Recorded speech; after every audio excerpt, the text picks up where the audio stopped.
अदिति देवताओं की माँ है, दिति निशाचरों की माता है। संध्या का समय था, दिति ने अपने पति को, पति हवन यज्ञ करने के लिए जा रहा था। संध्या का हवन भी बड़ा प्रभावकारी होता है। सुबह का हवन आपको भक्ति देता है और संध्या का हवन संपत्ति देता है। एक बार फिर सुन लीजिए, सुबह का रुद्राभिषेक है वो आपको भक्ति देता है, लेकिन संध्या का जो रुद्राभिषेक है वो आपको संपदा देता है। इसलिए जो भी प्रदोष काल में व्रत करते हैं शंकर जी का, ऐसे नोट बहुत आते हैं। घर की अमीरता बढ़ती है, घर की दरिद्रता समाप्त होती है। सुबह की जो आरती है सवेरे की, वो आपको भक्ति देगी, और संध्या की जो आरती है वो आपको संपदा देगी। इसलिए देवी भागवत में लिखा हुआ है कि संध्या के समय अपने मंदिर में दिया जलाना मत भूलिए। संध्या के समय में आरती आप जरूर कीजिए, क्योंकि संध्या के समय में भगवान महादेव के भ्रमण का समय होता है, और भगवान महादेव काल के देवता है। जो काल की भी चाल बदल दे उसी का नाम तो महाकाल है। संध्या के समय में आरती पूजा ये बहुत ज़्यादा जरूरी है। आप में ऐसे बहुत लोग हैं यहाँ बैठे होंगे जो सुबह तो आरती पूजा पाठ कर लेते हैं, लेकिन शाम को दिया नहीं जलता। संध्या के समय अपने घर में दिया जलाइए।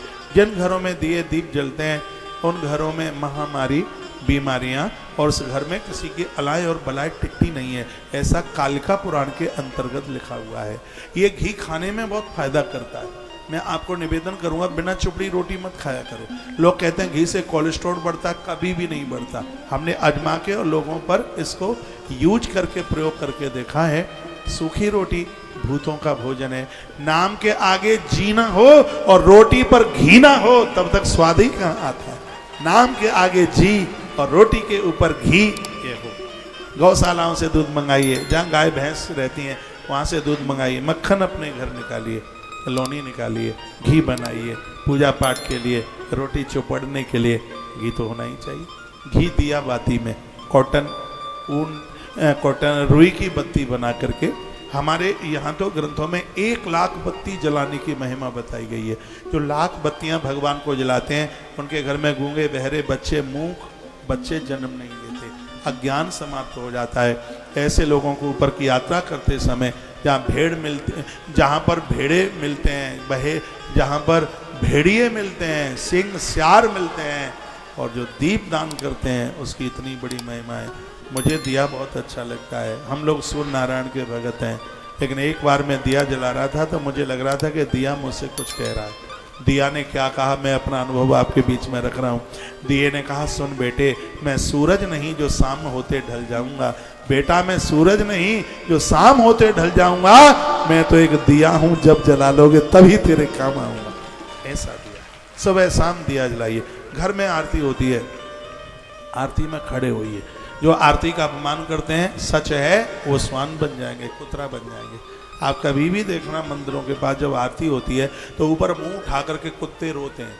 वहाँ 10, 20, 50, 25 कुत्ते इकट्ठे हो जाते हैं। जब मंदिर में आरती होती है तो ऊपर को मुंह करके वो रोएंगे, कहीं से वो इकट्ठे होके वहाँ उस समय आ जाएंगे मंदिर के पास जिस समय आरती हो रही होगी। वो क्यों रोते हैं? वो इसलिए रोते हैं, वो प्रायश्चित करते हैं। वो कहते हैं, प्रभु हमसे गलती हो गई, पहले जन्म में हमने तुम्हारी आरती का आदर नहीं किया, कभी आरती में खड़े नहीं हुए, जिससे हम स्वान की योनि में पहुंच गए। आप कृपा कर दीजिए, ये गलती हम फिर कभी नहीं करेंगे। आप हमें मानव बना दीजिए, हमें मनुष्य बना दीजिए। वो रोते हैं। और आप मंदिर गए हैं, यदि मंदिर में आरती में 10 मिनट है, 15 मिनट है या आधा घंटा है और आपका कोई काम बिगड़ नहीं रहा है, तो आप उस आरती में भाग लीजिए। आरती में भगवान के दर्शन की बहुत बड़ी महिमा है। संपूर्ण धरती पर जितने भी उस देवता के मंदिर हैं, उसके दर्शन का जितना पुण्य प्राप्त होता है, आरती के समय पर भगवान का दर्शन करने का उतना ही फल प्राप्त होता है। आरती की महिमा बात समझ में नहीं आ रही है? क्या बात है? ताली मरी मराई बजी है।